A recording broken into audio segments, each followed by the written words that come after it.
Kemangan berlaku pada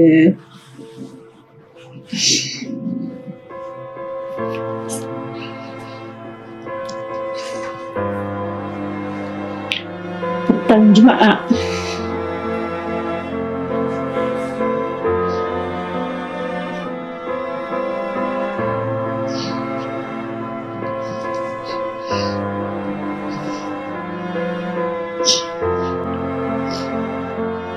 Hasrat untuk meluangkan masa bersia-sia bersama keluarga tidak kesampaian apabila perjalanan yang sepatutnya membawa kegembiraan tetapi bertukar peristiwa duka.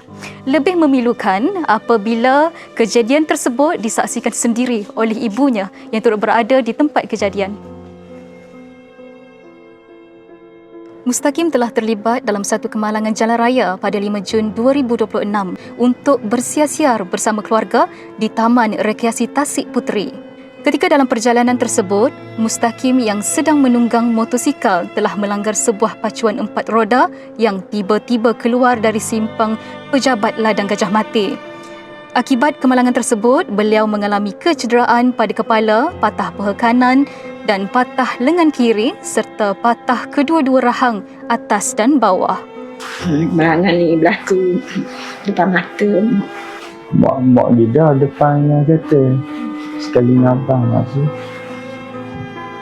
Dia tu jumpa lah mak sampai depan tu potong kata kita ni saing cakap tu tak kuasa elak tu dua sifat. Dia tengok ke depan tu kena lele.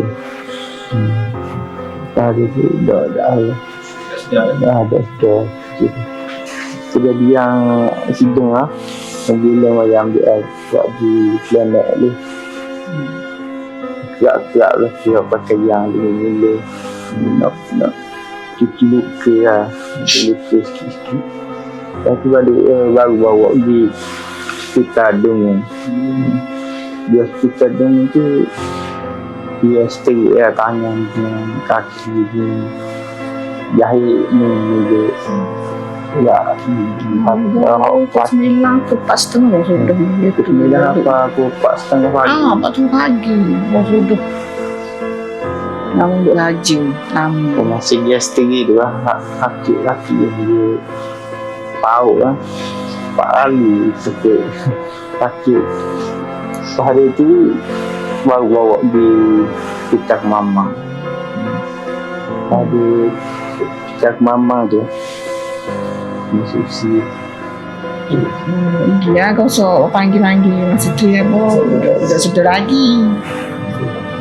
Sudah lagi lama tu kawan abang ni dua bangun sudah lepas ke turan ni datang sudah lepas ke hospital cakap kamu kalau budak buta cakap kamu ni lagi kata tolong dah lah.